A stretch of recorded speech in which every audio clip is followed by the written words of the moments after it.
All right, everyone, and welcome to another episode of Ready, Set, Rise. My name is Michael Ciervo. I'm really excited about today's guest.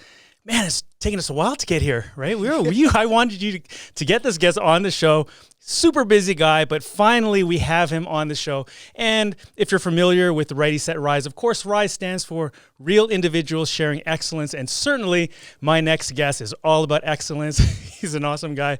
And of course, we're going to get a rise out of each other. It's going to be a lighthearted conversation. But really what we want to do is dig deep and understand what goes through your mind. And for my next guest, if I were to describe him with one word, it'd be class. Oh, come on. Class. You're too nice.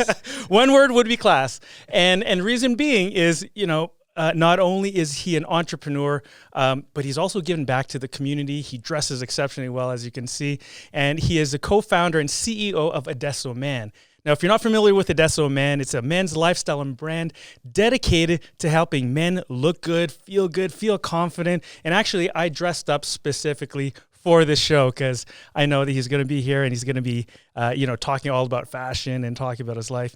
And Abdul, with his partners Ayaz and Lucas, they built this purpose-driven brand that really offers functional, premium products that are affordable and built to last. And not only that, Abdul, you've also given back to the community. So thank you so much for joining this show. I'm excited for you to be here. I'm so excited to be here. I know it's been a long time coming. We've had some really in-depth conversations in the past, so it's really exciting to be here with you today and talk to you. And cool, man. We're going to be digging deep and this could be good into a lot of different things. So I'm excited. We're going in a lot of different realms. But one of the things that we first start off with every show and every episode is, Abdul, is there one quote or motto that you live by?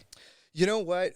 There's a lot of things, a lot of quotes. I was thinking about this question before I got here, but there's one recently that I've been really, really thinking about and really focusing on, and it's from my guy, Adam Grant. I don't know if you know Adam Grant, but this guy... Originals, the book. Yeah, there you go, Originals, right? So I love him, and he's got another book called Think Again. So Think Again has been something that's been resonating with me, and especially with everything going on,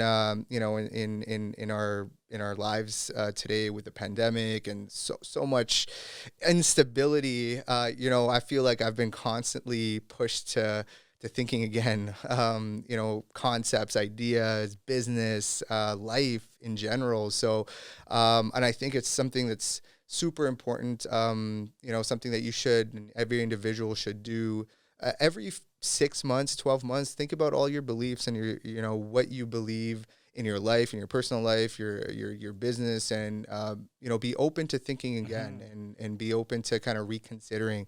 I think it fuels growth. It opens your mind up a little bit. So that's something. Love it. That's something that I definitely follow these days. Well, I think we have to rethink, reinvent ourselves, realign, because we're not a tree. Right, we're moving. We're constantly evolving, and if you're not evolving, then you're not growing. Then you're essentially dying, right? Exactly. But I mean, is this something you've always been thinking about? Is this?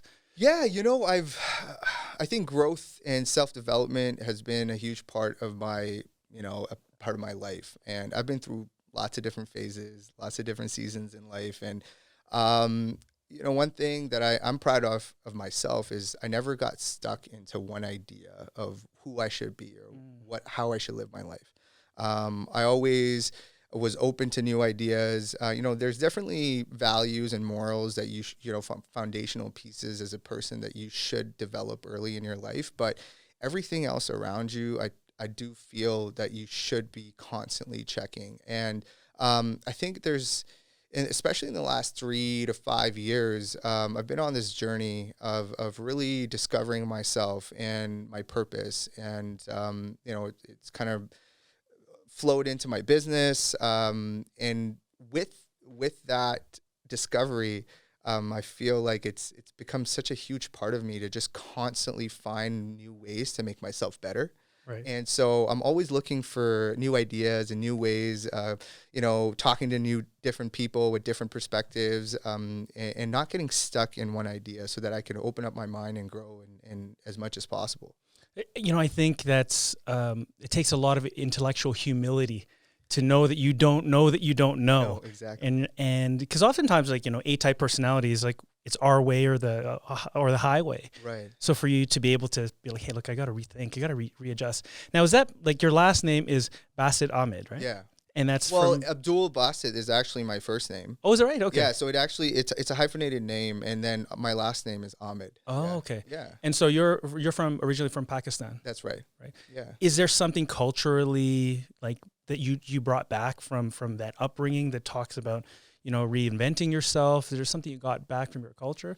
Well, you know, with my culture, religion, obviously, religious philosophy, you know, you grow up with that, family values and morals of you know, really pushing yourself towards excellence, especially coming from an immigrant background. You know how it is with immigrant parents, man. You know, they want you to push, and it's you always feel like it's never good enough. You're always trying to please your parents and make them happy and make them proud, and your family and all of that. So you definitely look for ways to excel, right? Mm-hmm. So I do feel there's that part of the culture that really pushes you to be great. I also think it's our responsibility as a human to always look for excellence, to always look to become better, but always know, you know, there's somebody smarter out there, somebody better out there, and you know, not to get into your head too much and stay humble and really, you know, I look for guidance spiritually. Obviously, it's really important for me. So humbling myself and giving myself that chance to open up to other ideas. I think that's really, you know, been helpful for me. Well, you know, we're going to talk a little bit about Adesso Man later on, right? But I really want to build deep because no one just wakes up one day and says, you know, I'm going to start this clothing company for men, right? I mean, because there's so many brands out there, right? And it's super competitive. But your entrepreneurial pedigree came from, like, your dad was a jeweler, right? That's right. Yeah. So in our last conversation, I kind of shared that with you. But yeah, I come from, I guess, a lineage of entrepreneurs. My dad's business, his family business, has been jewelry manufacturing and retail. So, you know, we've lived in different places around the world. I've lived in the Middle East. I've lived in Pakistan. You know, moved to Canada when I was young. Moved around a lot, but it was mostly because of my dad's business, and I spent a ton of time in his shop. So he had retail shops, and then he also handled manufacturing and sales and all kinds of stuff. So a lot of the business acumen and the things that I've learned are from my dad and from that business. So definitely had an idea of working for myself from a very young age. I don't think I was made to work for the man, to do the 9 to 5 and grind it out that way. But you know, even this route, it's not an easy route, as people know. You know, being an entrepreneur, it's not all glamorous. You know, we make it seem that way, but it's a tough gig. But you know, growing up in that environment, I feel like I was definitely a lot more prepared. I'll always wanted to kind of make my own way and be a leader in that sense. I feel like I was gifted to have certain skill sets that you know, become part of my personality, that help me to start a business, to stay resilient and not give up and go through the grind of being an entrepreneur. And so I do feel very blessed to have, you know, had the opportunity to be the son of my dad and be in that family and grow up in the culture that I did. Because I feel like that all, you know, brought me to where I am today. Was there ever a moment in your in time when you're building this thing, you're thinking, shit, like, what the hell am I doing, man? Like, I'm smart enough, I could get a job somewhere else. Because, you know, from an immigrant family, Filipino family, they're like, you got to be a nurse, you got to be, you know, a mailman, like something, work for the government and have the security. So to go into a world of permanent uncertainty, it's so contradictory to the immigrant story, because, you know, your family comes to Canada to get away from any type of struggle for a better life, and you're like, oh shit, Ahmed, he's start his business. Yeah, man, I don't know. It's really interesting because for me it was all about a higher purpose. You know, I feel like I always had this inclination that I was built to do more. You know, I didn't want to limit myself, and I feel like when it comes to developing an idea, starting a business, it's very unstable, but the upside is pretty great. You know what I mean? Like, if you can make it happen, especially if you have larger goals in you know, helping the community out, making a larger impact. You feel like what you can achieve through business, it opens up a lot more doors, networking, resources, tools to really impact the world on a larger scale. Whereas I felt that doing the 9 to 5, being stuck in that space, I felt it was limiting, and maybe it was ego. Who knows? Like I'm pretty sure there's ego in there, man. Like when we start out, it's all you got to have a healthy ego, you know man. what I mean? But and a lot of times it's unhealthy. And you know, learning over the last 5 years, 6 years of being in business, of how to actually tame your ego, understand your ego, use it for good versus letting it take over. Initially you want to, it's all about self, and then you kind of like work through those developmental aspects of your personality, and you know, you move on from that. But yeah, like it was just the idea of doing something bigger than just working for somebody, you know. Like it's like you don't want to lie down in your deathbed. You're like, oh man, you have a regret. Exactly. Right. And they've interviewed so many people who are on their deathbed and they have all these regret. Yeah. And I remember my uncle, he played for an Italian soccer team. He married my aunt, and he died of cancer. Yeah. On his deathbed, he had these regrets. He's like, I wish I did this, wish I did that. And oftentimes it's fear that gets in the way of us not pulling the trigger on something like that. So how do you overcome that fear? Because I mean, for you to go all out in the space that you are in, and we'll go into Adesso Man because it's so competitive, yet you've succeeded. I think success is relative, first of all. Yeah. You know, in my mind, you know, we're so far off from what I feel success is, and I think your idea of success evolves as you grow as a person too. Fear is a really great conversation. You know, dude, I've shit my pants a few times. I'm not gonna lie. You know, you're always thinking about, you don't want to disappoint people. You don't want to disappoint yourself. You know. Obviously, a lot of people have that fear of failure, and those insecurities that you kind of built into you, and you don't want. No one's born with supreme confidence. You know, it's something that's developed. I do feel, and also depends on how you've been brought up and things like that. But I've started to reframe the idea of fear. You know, I was having this conversation about, you know, people think fear is bad and you have to overcome your fear. I don't believe that. I believe you have to understand your fear. And you got to use your fear to fuel your growth. So a lot of people think, you have to like completely get rid of fear. No, fear actually can help you be tactful and make decisions. And because fear kind of puts you in survival mode, you know, especially when things are going tough. You're like, man, I'm scared of failing, or I'm scared that I'm going out of business. So then your survival brain turns on. You're like, okay, I'm creative now. I'm finding solutions to these problems that I have. So instead of being, you know, fearful of fear, now you accept it and you understand it. There's different levels of fear that can, you know, it can kind of hamper your growth, but there's also fear that can help you grow. So if you understand the different levels of fear, it really helps you through some of those struggles. There's this, have you seen Batman? Yeah.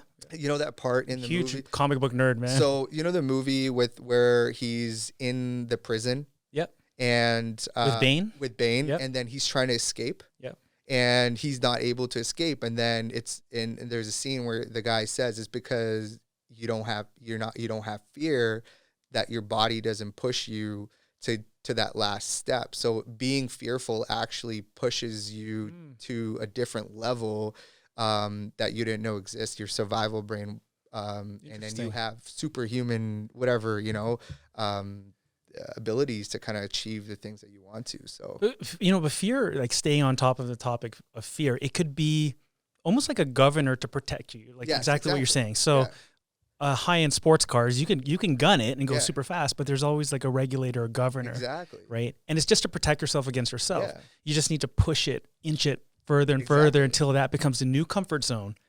Right. And then you keep pushing it forward. But think about all the innovation that's come from fear, from self-preservation and survival. Right. Like as human beings, we've evolved, right, based on fear and survival. Right. We've created new things to help us protect ourselves constantly to become better versions of ourselves. It's because of we want to survive. And if we didn't have fear of death or, you know, of being hurt or things like that, maybe we wouldn't have progressed as human beings as we have.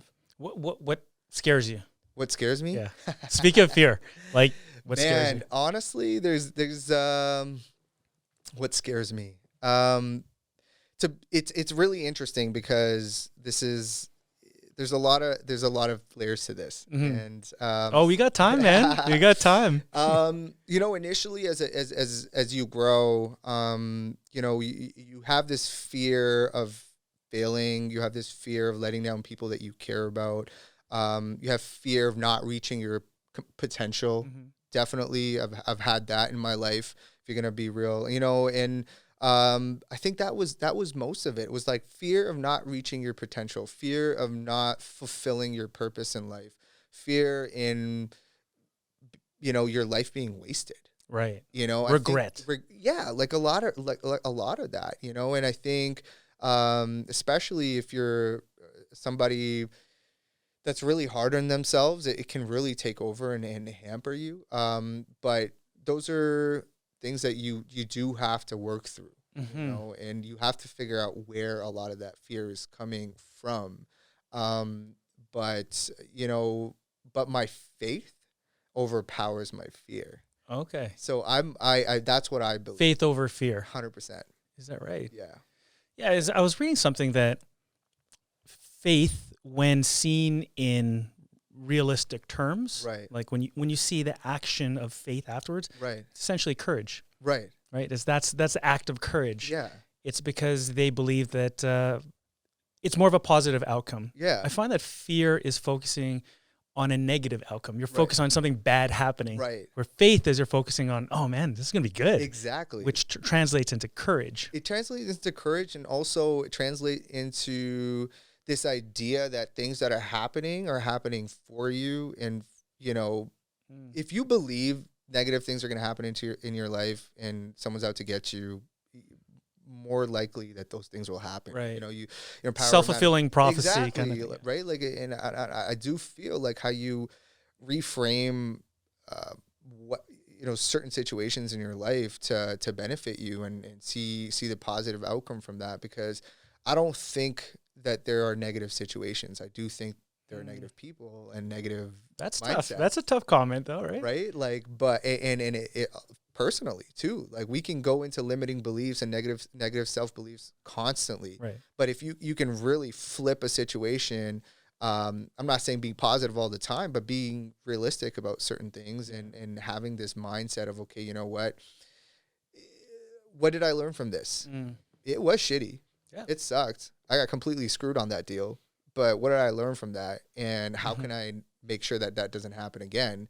Now you're just, you know, you've accepted it now and moved on. Like you don't have to dwell on that. Right. Right. So I think that's a big problem because most people just dwell. That's exactly it. Because, and that's ego. That's because people, I think, don't like being wrong and making mistakes. Right. Right. And it really hurts their inner ego of like, oh man, I should have been better. I should have done better. I should have done, you know, like, and I think when you realize you're imperfect individual and that you're never going to be perfect, and that your journey is, you know, is your journey, right, regardless of how you react and how you make choices is what you should be focused on. And if you're going to make a choice to dwell and stay in the past, then that's your choice. So everything after that will happen to you a certain way. But if you choose to move on and not dwell on it, you've changed that outcome. So, you know, it's interesting because you brought up how you can't always be positive. There's that concept of toxic positivity. Right. It's like, hey, you're in denial that shit just happened, right? Yeah.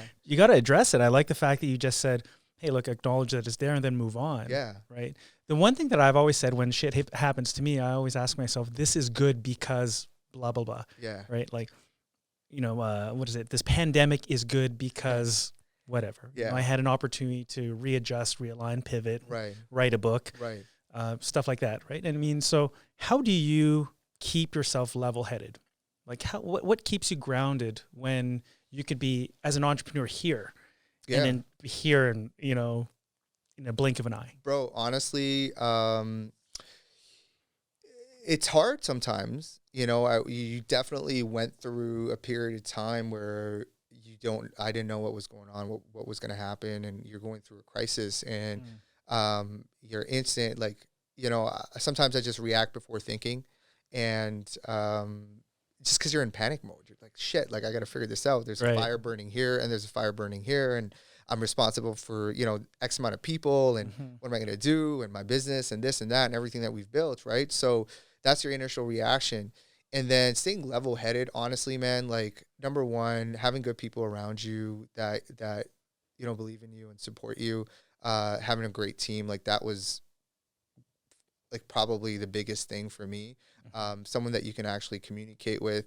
But again, I go back to faith a lot, because that was one of my guiding lights, was just having faith that, this is just the bump in a road. And being a business owner, you realize, man, there's going to be ups and downs, right?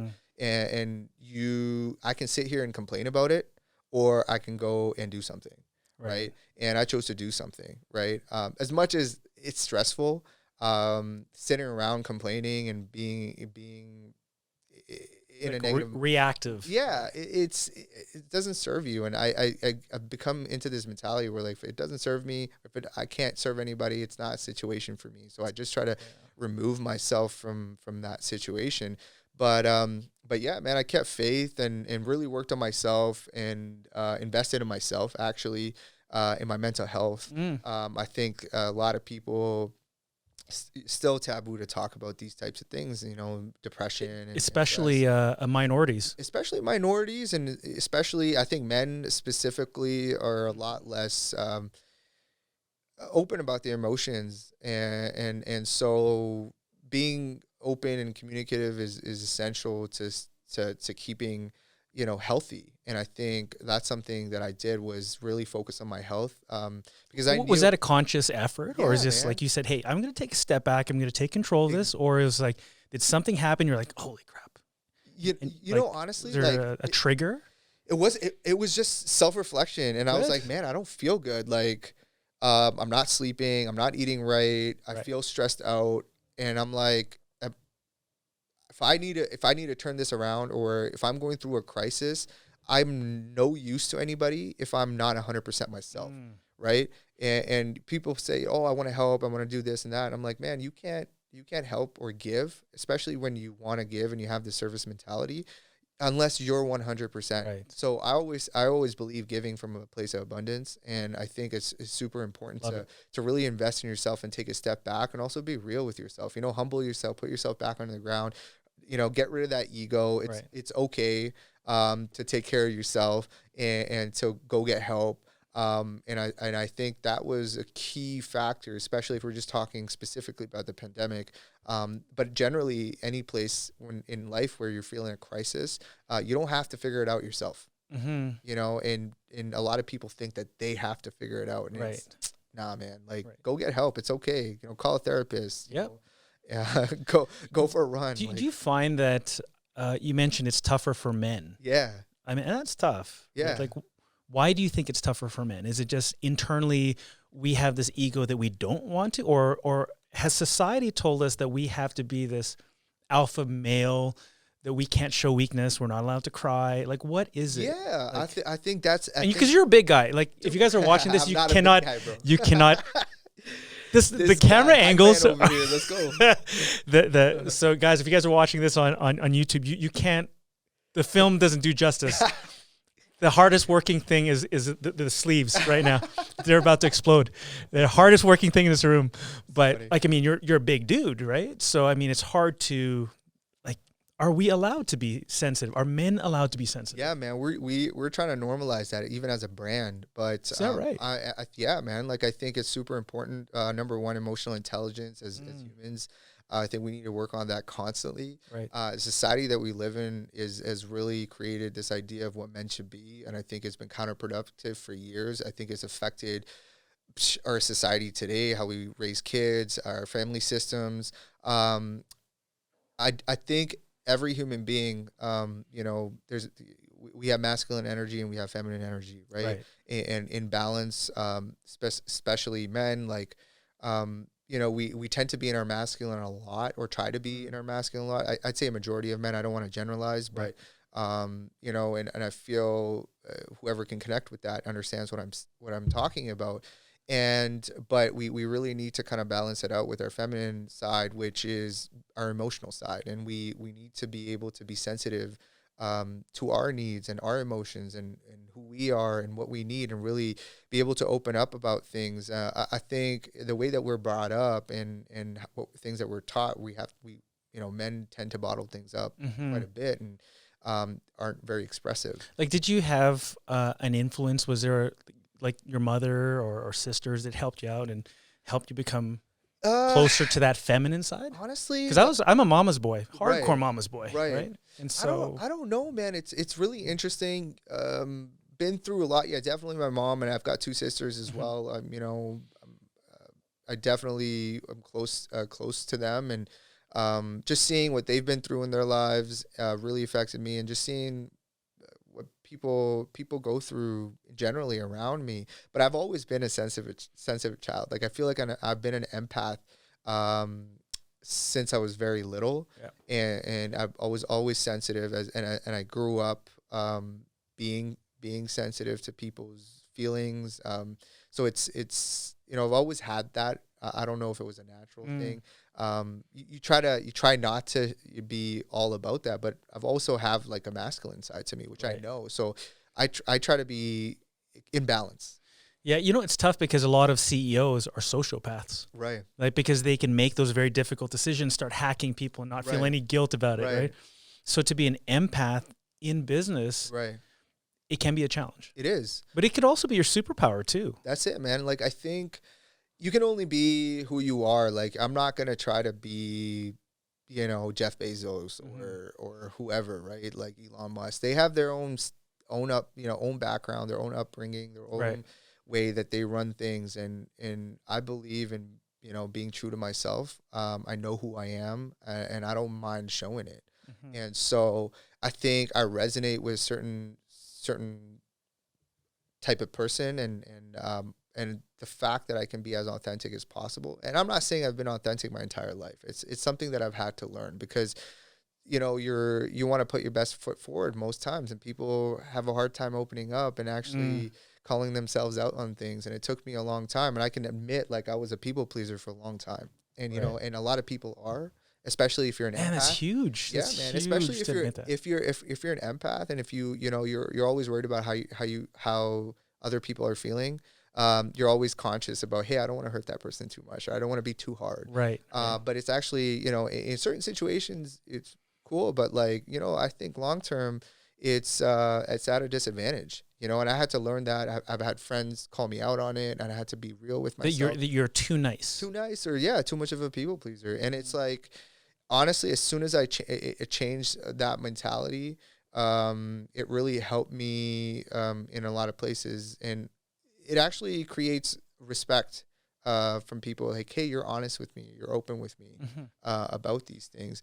And so, yeah, like, it is tough being empathetic sometimes, because you're like, oh, I don't want to hurt this person, or I don't want to make a hard decision. But you soon start to realize, like, no, that's not helping anybody. And being honest and truthful and being real with people is what they need. That's a really good point that you said. It might not be helping other people. Right. Because there was this championship tennis player. I don't know if you read the book The Alter Ego Effect by Todd Herman. No. Great books. Anyways, there's a tennis player who's crushing it, but she's killing everybody. Right. And she started feeling sorry. So she started losing games. Right. And allowed people to catch up to her. And then eventually she lost a couple of games, and the coach was like, why? Like, you were dominating. Why did you ease up a little bit? And then eventually a person caught momentum and beat you. And she said, I felt bad, like, beating her so badly. Yeah.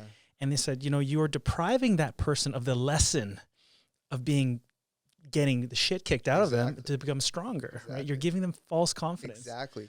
And that's like what happens for, you know, it's really interesting concept, because even in our schools, like, you know, those participation certificates and like, hey, we don't do first place, second place, third place. Crazy. You know, there's a lot of conversation around, like, hey, you know what, are we telling our kids it's okay to not push themselves, or is that actually not helping with their development? And What are your thoughts on that? Like, do you think, are we creating a fragile yeah, man, society? yeah.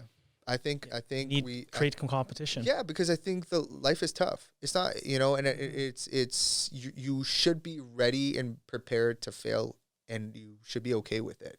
You know, I think people these days are so afraid to like make a mistake or not be perfect and Right. and show up a certain type of way because they haven't learned how to deal with it. What's the biggest failure you've experienced personally in your life? Oh man, so much, you Okay. know, and you know, as a human, as an individual, like I feel like there's times that I've let myself down.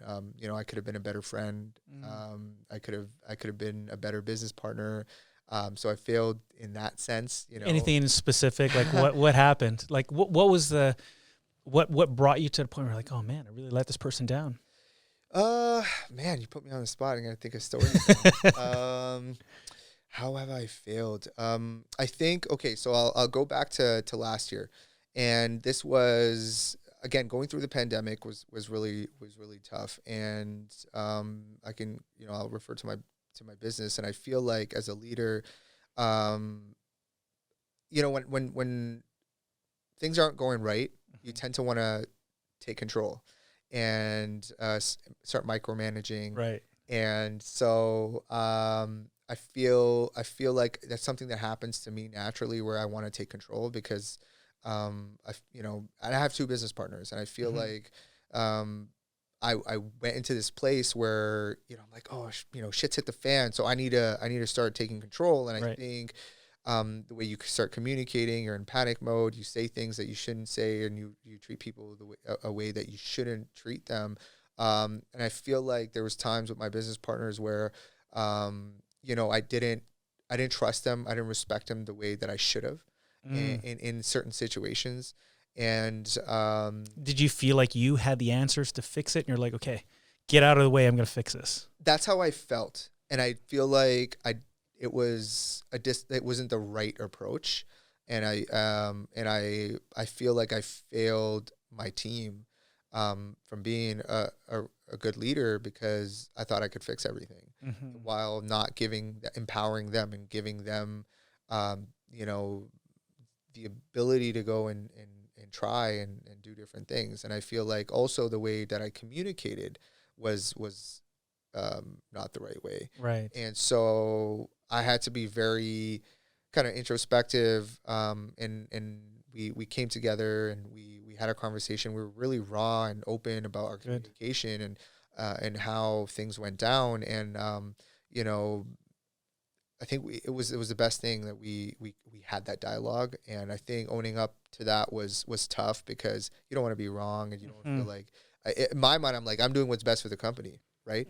I'm doing what's best, what I feel is right, but I'm not realizing how I'm coming off or the things that I'm saying and how it's affecting those people. Which is probably contradictory to your empath personality. You're like, wow, who am I? Like, what's happening to me? I'm changing. Exactly, right? This is not me. It's not me, and I feel like it created a negative environment for between me and my partners. And I think, you know, I love those guys, and they're my family, they're my brothers, and we have arguments, but we always come around, and we can have those real conversations with each other, and you know, forgive each other and move on and move past that. But it was a big lesson for me, and I think it really helped me kind of move forward and also be aware of those. So what are those two? What does you know, Ayaz and Lucas mean to you? If you describe them in one word. You know, honestly, they're family. They're my support system. They're loyal. They bring so much. Their value is immense. You know, I'm one person that has a specific skill set. I always believe in building a team around you that complements you. And I think I got super lucky because I know it doesn't happen. Yeah, it doesn't. I've seen, you know, really bad situations with partners and how things have gone. And I feel like we've been through a lot of adversity together, and which brought us closer. I mean, we have our tiffs, and that's okay. We have our arguments, but we always, you know, I always put them before anything else, you know. And I feel like I have my loyalty is to them, so they're yeah, I wouldn't be here without them, 100%. And it sounds like they'd probably feel the same way about you too. I hope so. Well, I mean, you take a look at it. The business since 2016 has generated, in the 7-figure territory, right? Multiple 7-figure territory, generated 20 jobs. So, but what impresses me, and we're going to go into your business a little bit. I want to spend some time because it's a very unique one and interesting. But so you get into this world of men's fashion. Mm-hmm. Is this something that has always been part of you, or are you always dressing like as snazzy as you're looking? Honestly, right now? I get it from my dad. I get it from my my parents. Like, really. Surprised you're not draped in jewelry. Your dad's your dad's a jeweler, man. Yeah, I'm not a flashy with jewelry usually. But I like to dress nice, and I think I've had some phases, bro. I've been through. There was definitely this time in the early 2000s, mid 2000s, where I went through my thug phase. Oh, we all did, man. I hate to admit it, but definitely thought I was a G. Yeah. So lame when you look at it. I had my pants sagging down my ass. I mean, it was not cool, and I thought I was the coolest dude, man. Like, it was just. Okay, what music were you listening to? I was definitely hip hop, but it was like. So I was Wu-Tang. I was deep into Wu-Tang. I mean? Like a lot of that. Tupac, like DMX. DMX, yeah, aggressive. Aggressive. Just it was just I don't know. It was an identity thing. I was going through some shit. Every man goes through some shit, bro. I don't know, but you pivoted into a more elegant. Yeah, fashion. Man, it was a process, right? Like, I was always drawn to fashion, and I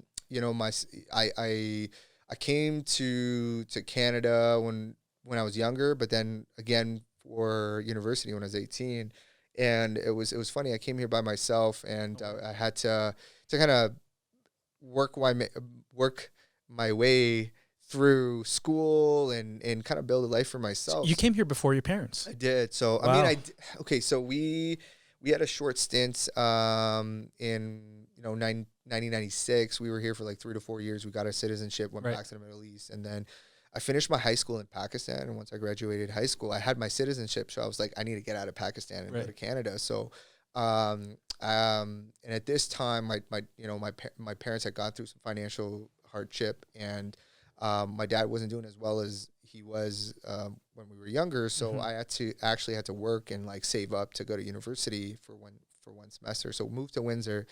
Ontario, yeah. Windsor, Ontario. So that was kind of where I ended up. And and then I started my first. I was like, man, I want to really work. I went to the mall and I was like, oh, I really want to work in fashion. I feel like, I was naturally good at sales. I felt like, and because I'd grown up around that, right. And so fashion just made so much sense. And I got into retail very young. So. Yeah. I've been around fashion since I was like 18. Being in retail, I've worked, multiple different brands and like worked. My first one was The Gap. Yeah, mine too, bro. I worked at The Gap, man. Bro, that was my first retail job. You know why? I worked there because I liked it looked clean. Yeah. It wasn't all like, it was like solid colors. It was clean. And the girls walking back then were like working there were hot. And the girls were walking. I'm like, oh, this is really Gap cool. was the brand back then, too. man. Yeah, what happened? I don't know, man. Jeez. It's just, that's the thing. Brands don't evolve, right? Yeah, They get stuck in their little core of who they think they are, and they just don't evolve because.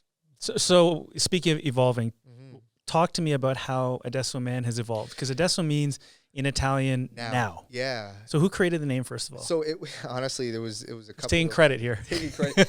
it was a few. It was me, Ayaz, Lucas. At that point, and there was another.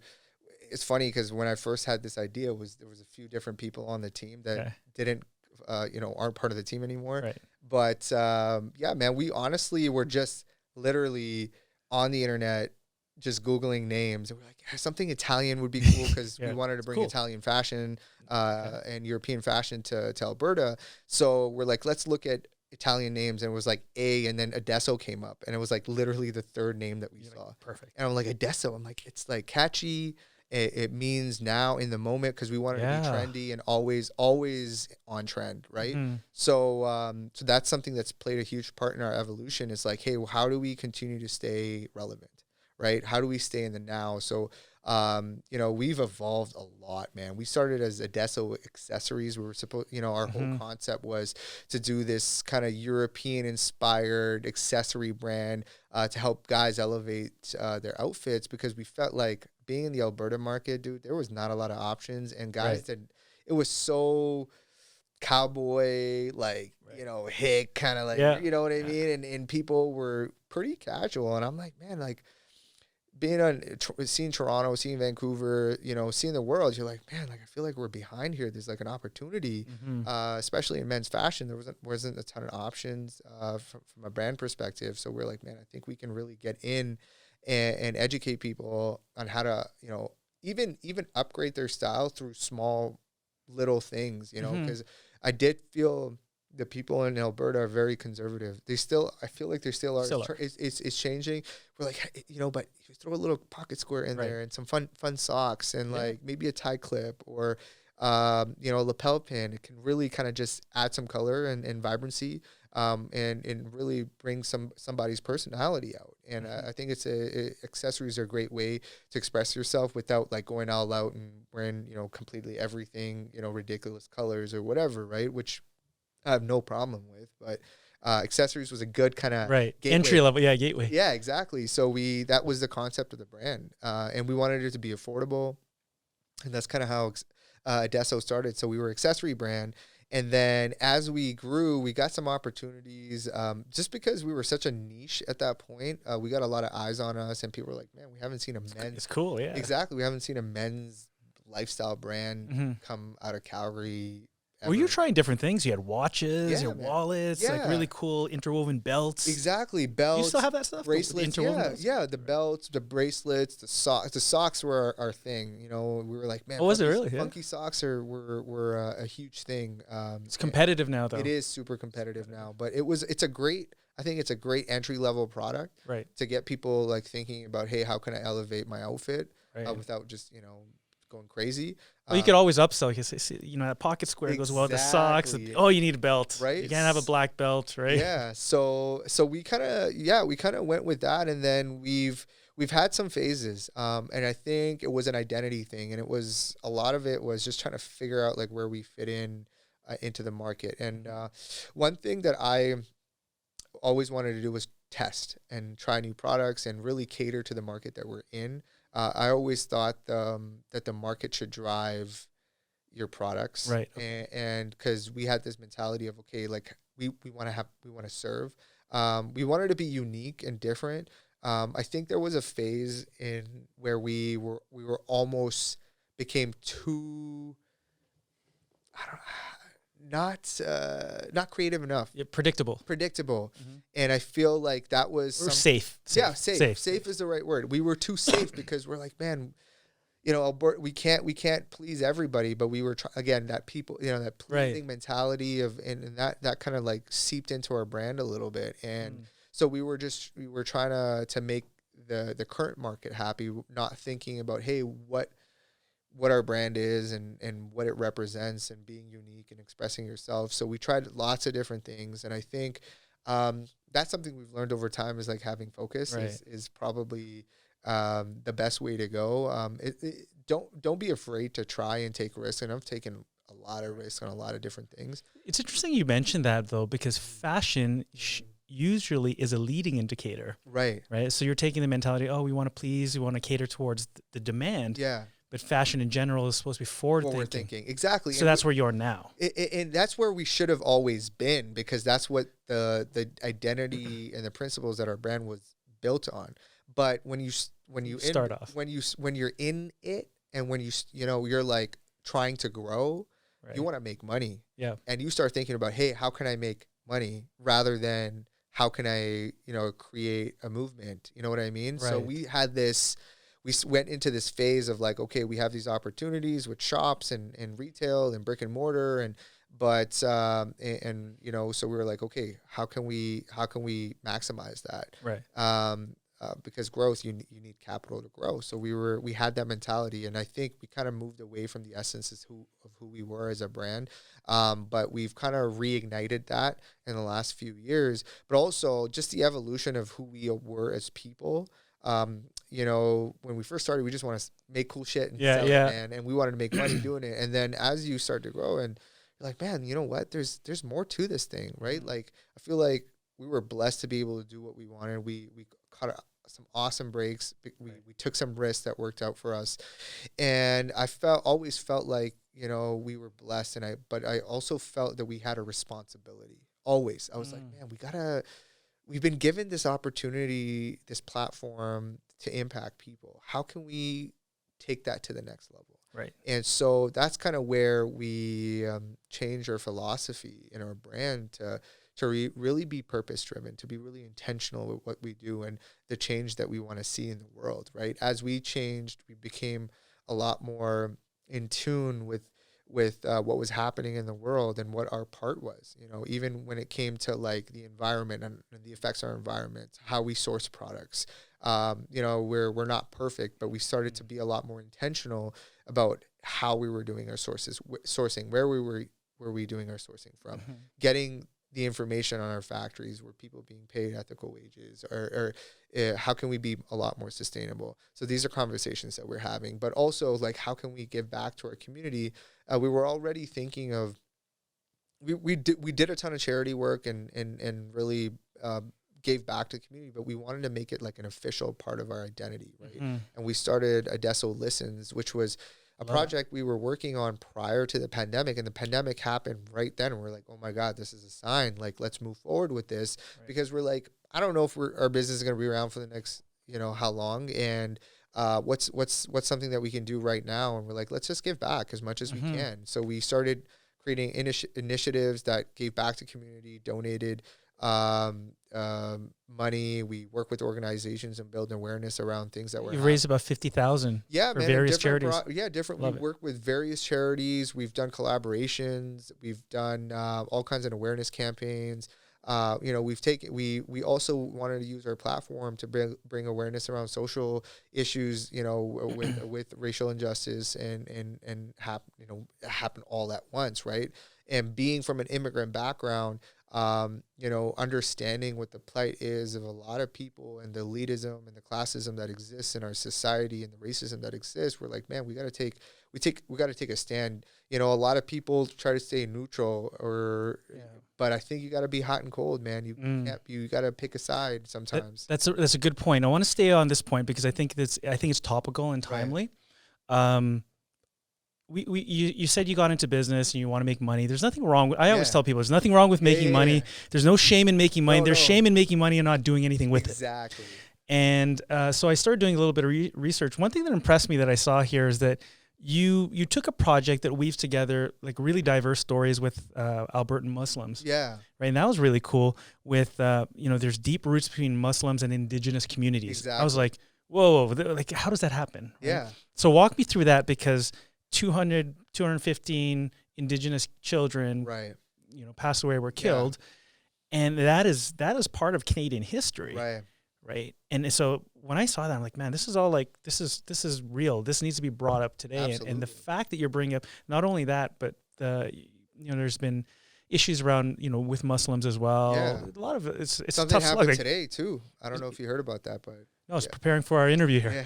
Yeah. No, but tell me, like those are two really not necessarily polarizing, but very topical subjects. Like, how do you get into that, and how do you? Yeah, man. I think as a business, it's, you know, a lot of people try to stay away from this kind of stuff. Yeah. But having conversations is important because you're part of that community, right? Being a Muslim, you know, is a huge part of who I am and my identity, and I'm proud to be Muslim, right? And I talk about it, and it's part of who I am, right?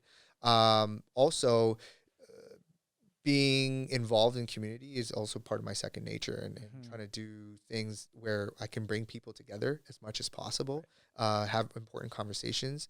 Even when racial injustice was happening in the U.S., like we had conversations with the Black community as well, and we were, you know, just trying to educate ourselves and educate our followers with that.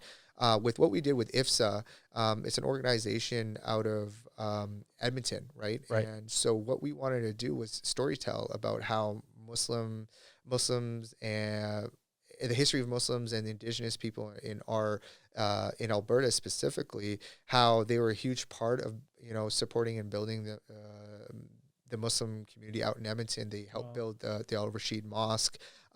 So there's deep ties there, and also even from a spiritual standpoint, there's deep ties there. So I thought it was like an amazing project. They approached us, and we brainstormed and really thought about how can we really talk about that connection.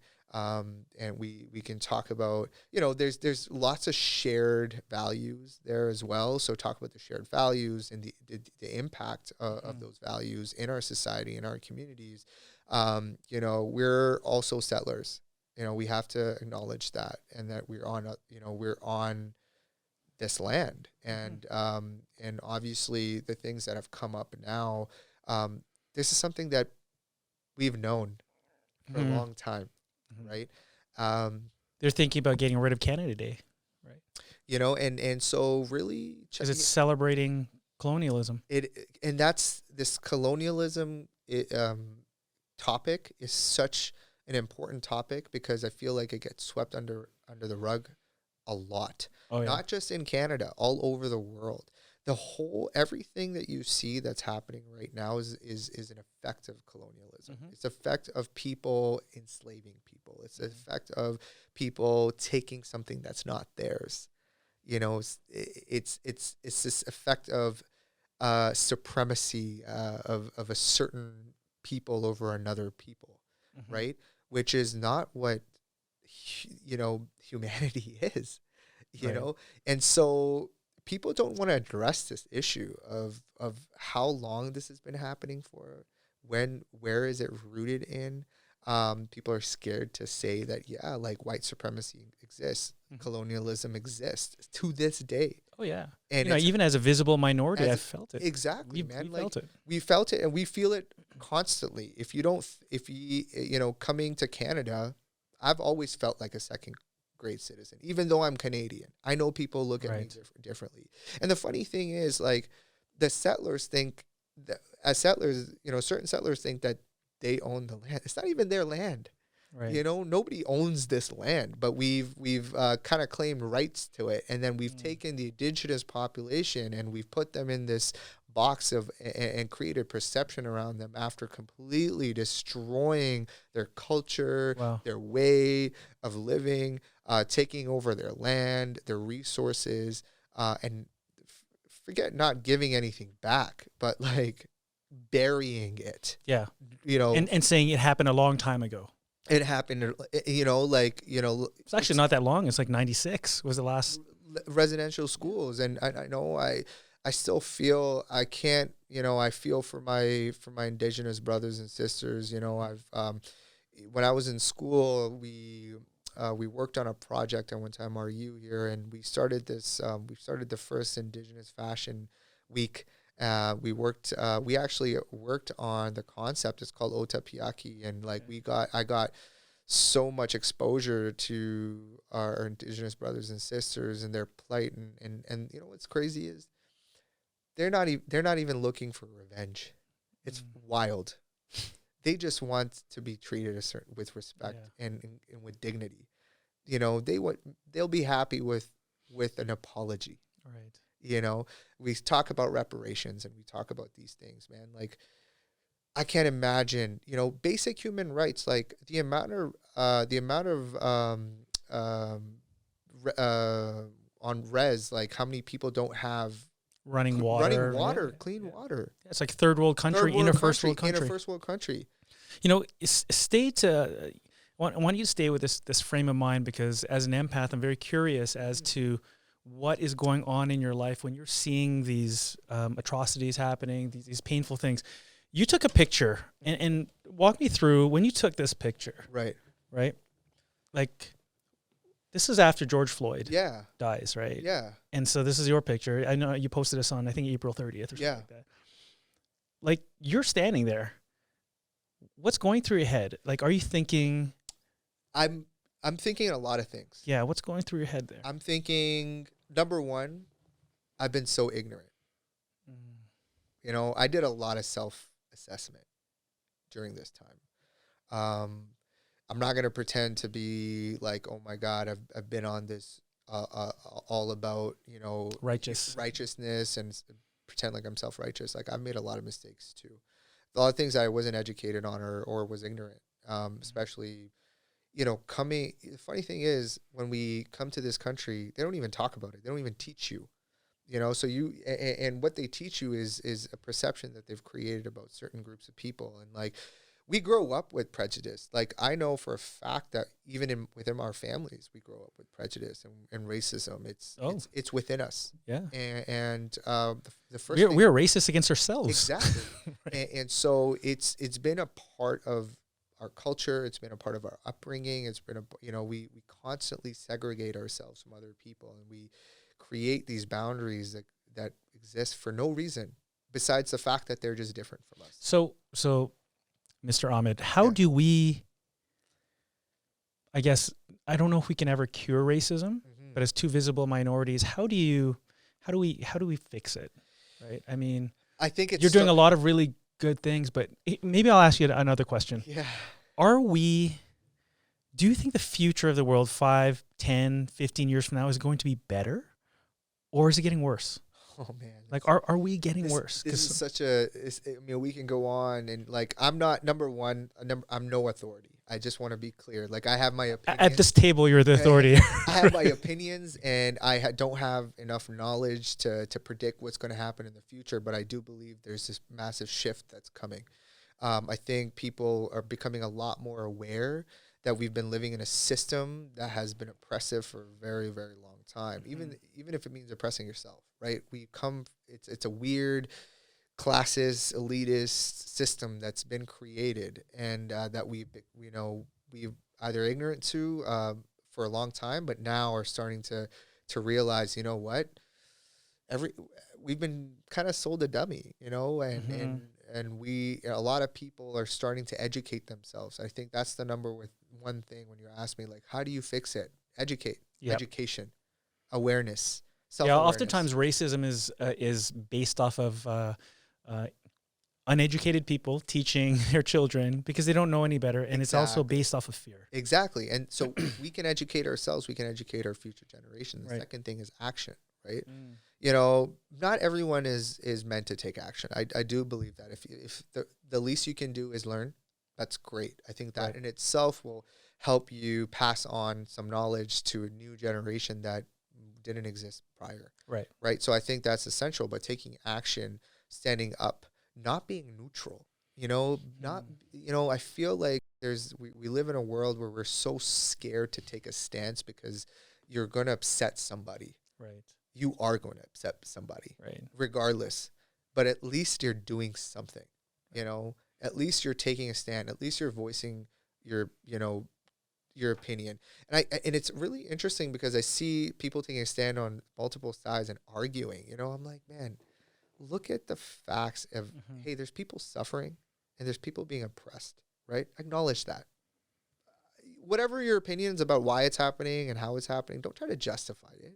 Don't try to make a point of it. Just acknowledge that, hey, there's a certain group of people that are being oppressed and that are suffering.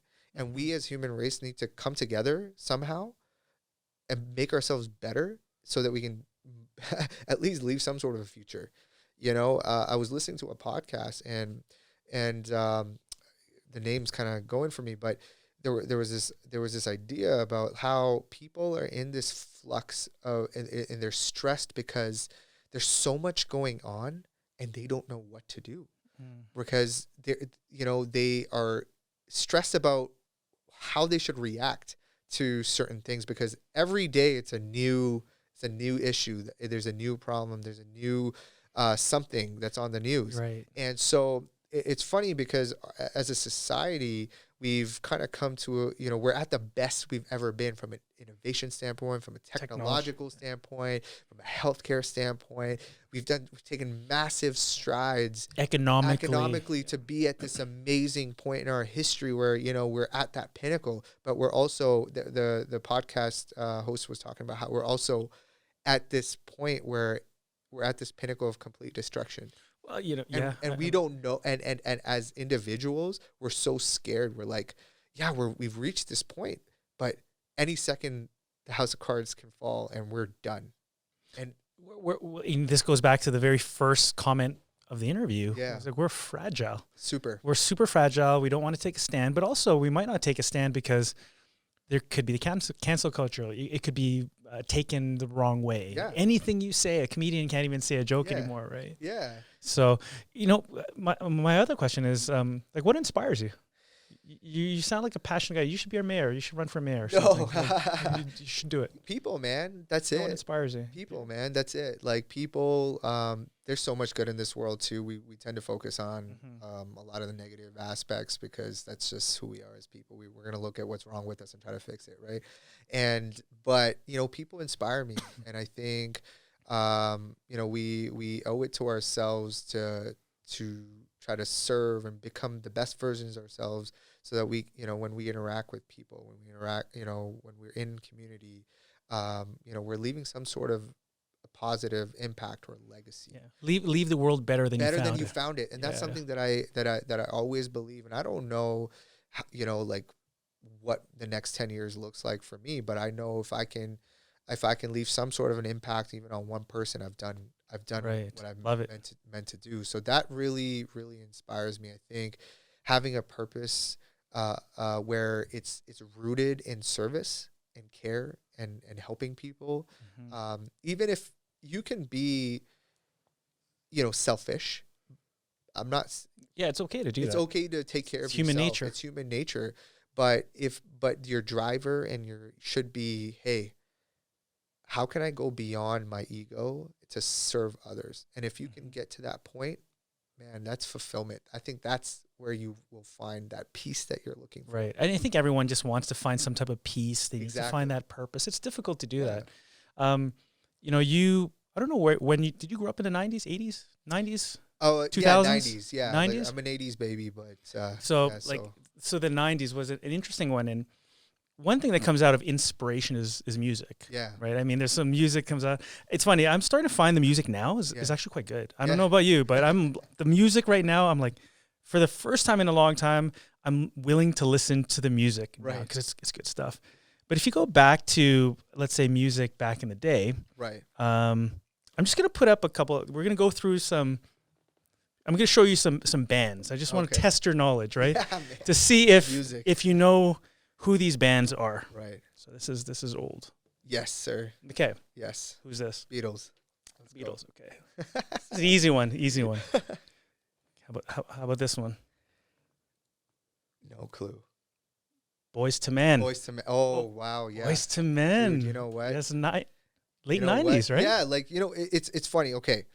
I know music, but I'm not like crazy knowledgeable about music. And it's weird, but But you knew the one from 1970s. Right. It's wild. Yeah. All right. Okay. How about these guys? Yes.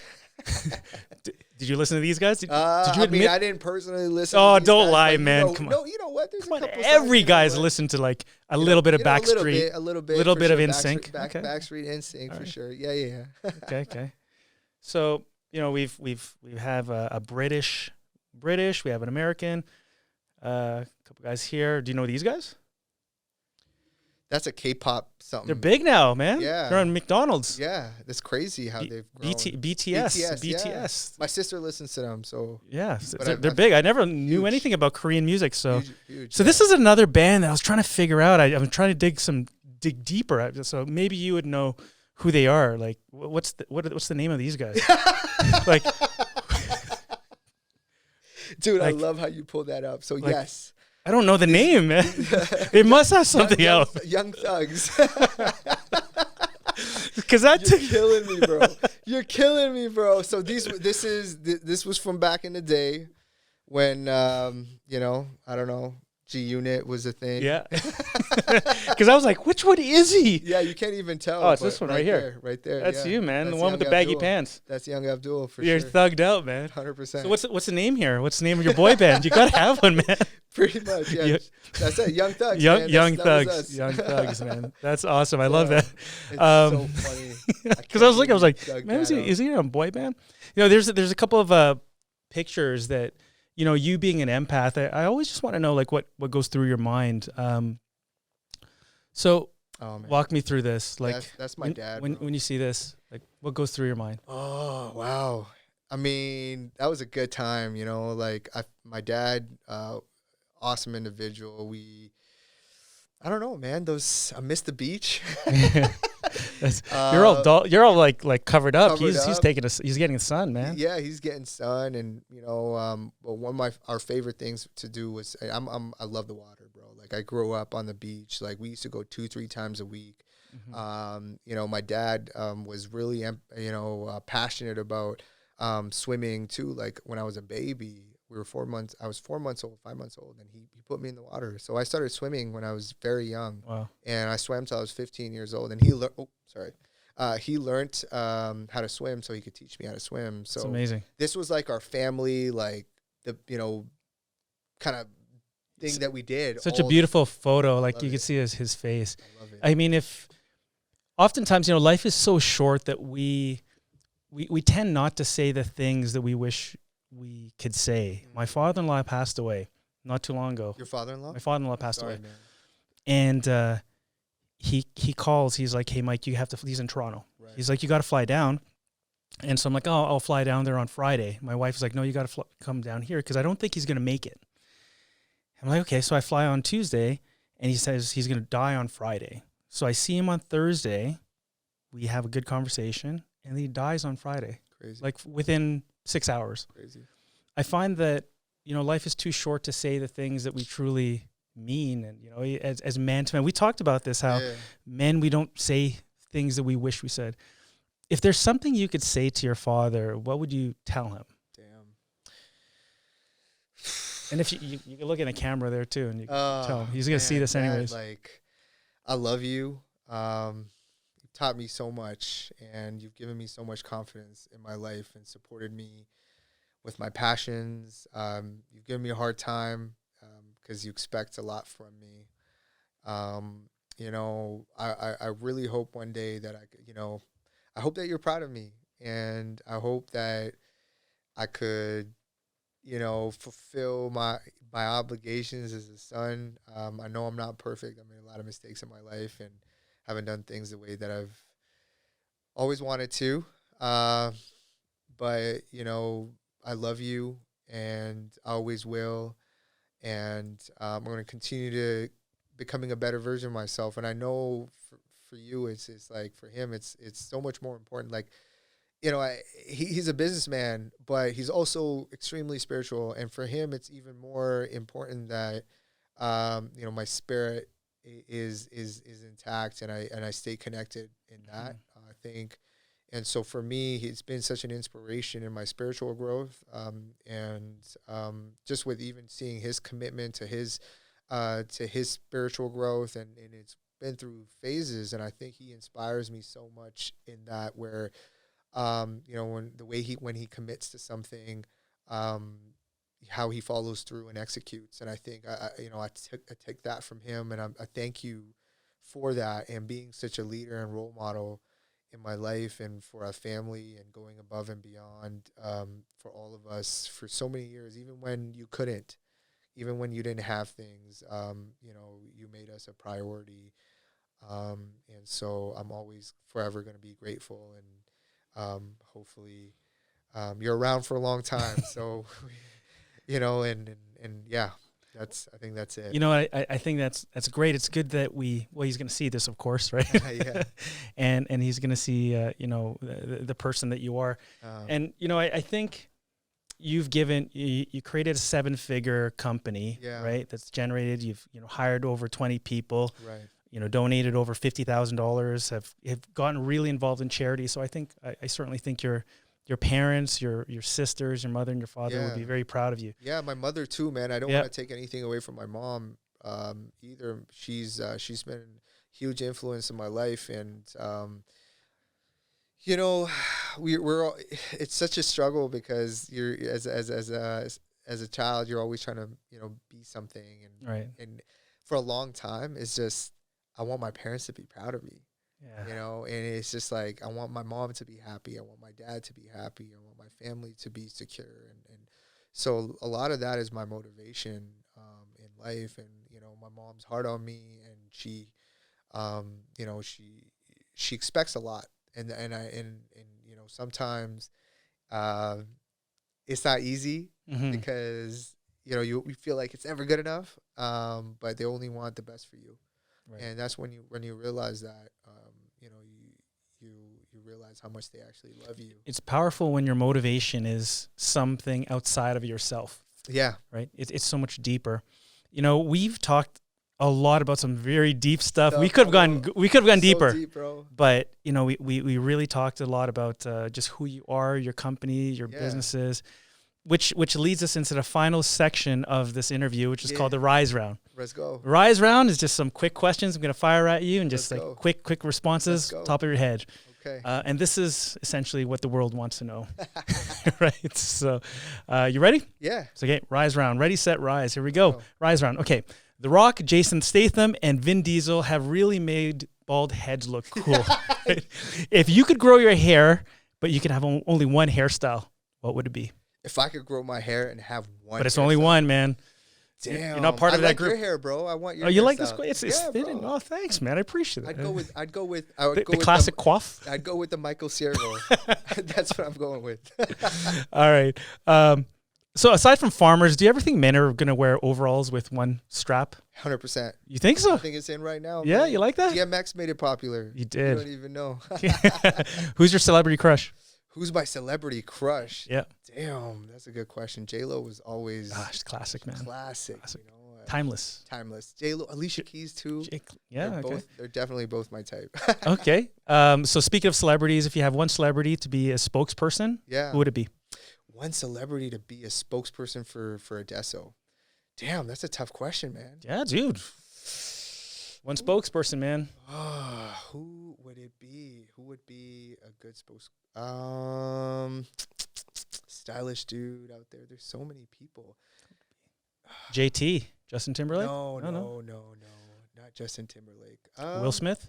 Will Smith would be dope, actually. Cool, yeah, he's got a good vibe. I'd go with Will, but yeah, I think Will Smith would be great. Yeah, let's go with Will. All right. Do you ever think tidy whities will ever be in style? I'm sure they still are, but we just don't know. No one's ever going to admit it. No one would ever admit it. Are you familiar with Justin Sun? Do you know who he is? No. So Justin Sun is the cryptocurrency whiz. He paid $4.6 million to have dinner with Warren Buffett. Right. So there's so many amazing entrepreneurs out there. If you could have dinner with one person in the world, who would it be? One person. Adam Grant, man, I'm liking this guy a lot. Yeah, really? Man, he's a super smart guy, and you know, he's like our age, man. Yeah, and I just love to pick his brain and to kind of get Adam Grant. Exactly. We'll tag him on this interview. Okay, I know you're a basketball fan, right? Huge. Yeah. Okay. So who's the greatest basketball player of all time? Oh my God, you got to go with MJ, my guy. It's tough, man. Always go with MJ. I think MJ is physically. He's gifted. He's amazing. Yeah. Imagine if he wasn't smoking cigars and stuff like that and drinking and playing golf before the game. Bro, he would dominate. I think he's, you know, there's no question. And, you know, I think he definitely is the GOAT. It'd be really hard for somebody to take that spot. Okay, who's second in bronze? Who's silver and bronze after? Second, third? Bronze up there, man. You know, so I'd have to give it to Kobe and Bron, man. They're up there, but different eras, different times. Yeah, and he's a beast. Basketball has changed, you know. So yeah. You don't drink, so what vices what vices do you have? I don't know if I could speak to that one. This is Ready, Set, Rise. This is a Rise round, man. What vices do I have, man? Sugar, bro. I'm a dessert guy. Like, I love to eat. I love food. I almost to a negative, but you know, I try to keep in shape.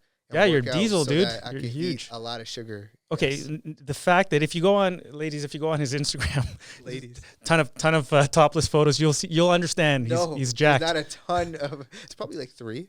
Oh, bullshit, man. I could have filled this entire thing of you in topless photos. Okay, not the Adesso Man one, your personal one. Yeah. There's some there, man. Maybe 3. I had to go back there. I'm like, is that the same photo? Oh no, different pose. Different pose. Okay, so summer's getting hot. What's one summer trend that you wish came back in style? What summer trend that came back in style? It came back. So from the 90s, 70s, 60s, 80s. Ah, man. summer style from back then. Hawaiian shirts. Let's bring them back. Let's go. Yeah, Miami Vice. Not Let's Miami, go. like Magnum PI. Yeah, man. You don't want acid wash jeans and high top Jordans? I'm not partial to the acid wash, man. I like a classic You like look, it? but Hawaiian shirts, I could rock those. That's good. Let's go. Okay, so you're a big foodie as well. I know Right. that, right? Yeah. So you have a dinner party, Right. socially distancing. You can only invite 5 people. Who would they be? 5 celebrities, by the way. Celebrities. Yeah, so it has to be a really dynamic know, dinner party. I'm getting J-Lo on that list. Okay, J-Lo, You know, cool. maybe Alicia's gonna be there too. Okay. Love basketball, man. So I would love to see like Bron and like, I mean, Kobe's gone, but like Kobe, Bron. like Bron and Kobe would be great. Celebrity, who else? Music. I'd get The Rock, man. The Rock. I just think he'd be hilarious. I don't know if he's my guy, bro. Like I don't. Elon know. Musk. He'd He's be- interesting. He'd be boring as hell, man. I don't know if I could have a conversation. Really? with him. Yeah. I just think he's like interesting in a very nerdy In a very nerdy way. kind of way. You think so? Yeah. Who's funny? Who's funny right now? Kevin Hart, man. He has his Bill Burr. Do you know Bill Burr? Bill Burr's pretty Bill funny. Burr's great. Bill Burr's pretty funny. I love Eddie Murphy, dude. Like Eddie Murphy was like, yeah.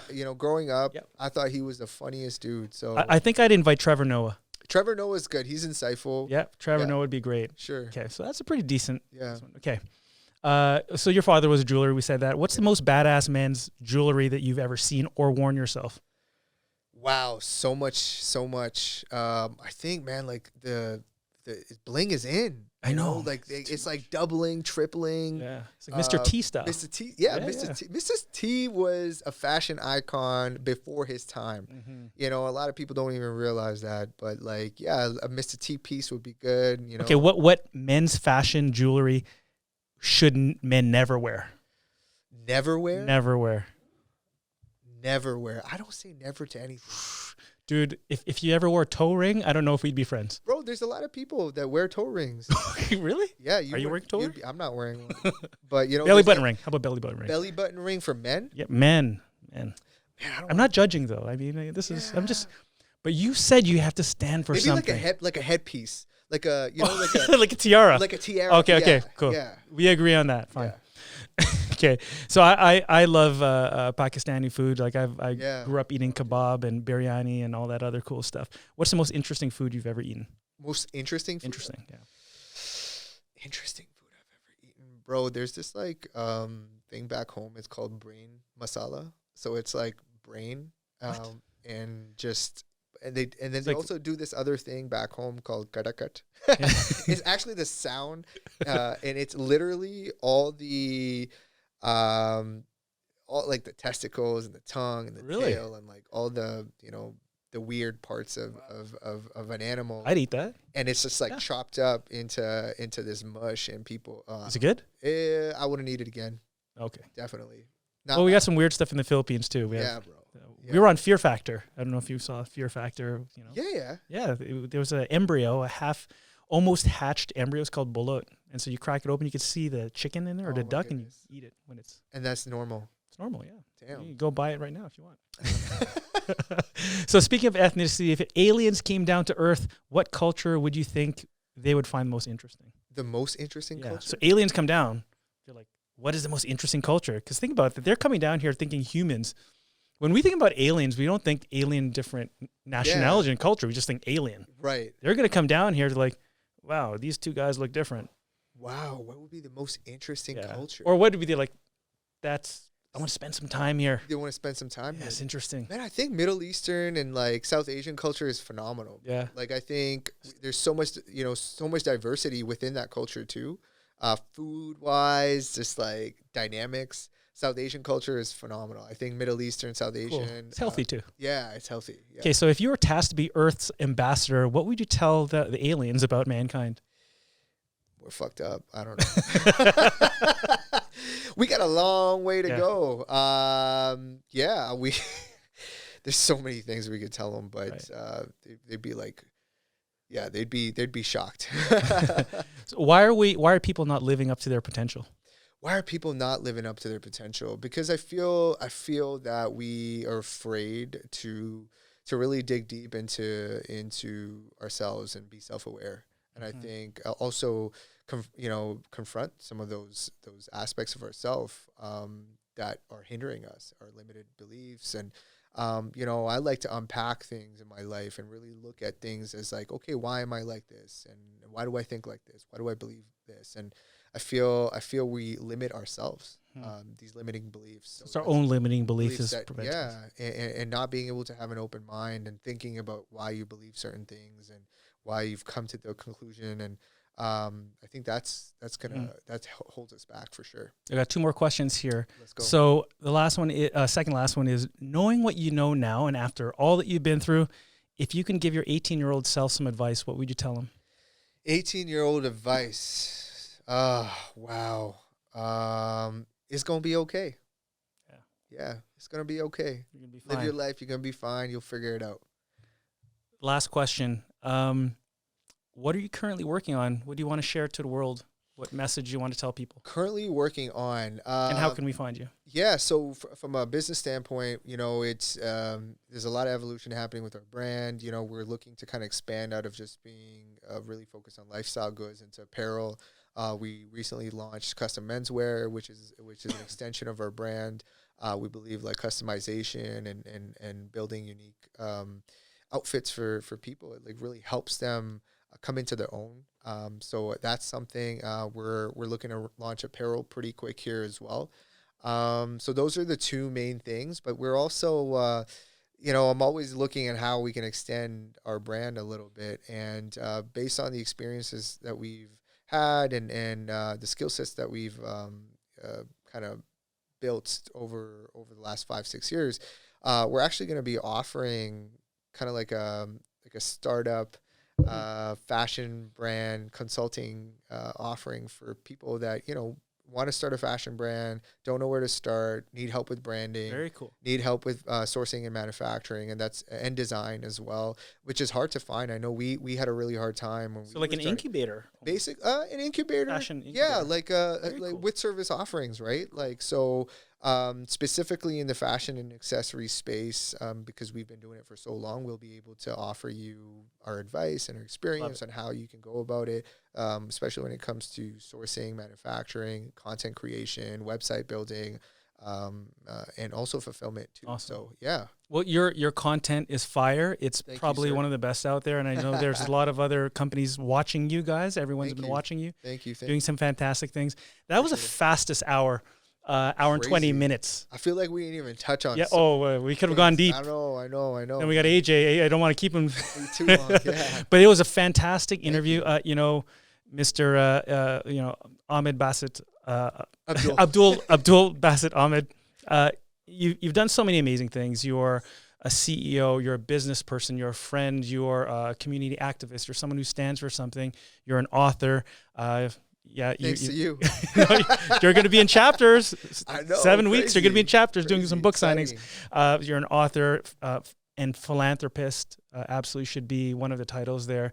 But in addition to that, I think speaking from men, we need mentors, right? And we need more men who have the courage to be mentors and not go out there and try to be a mentor. Just be a good example of what a real man should be.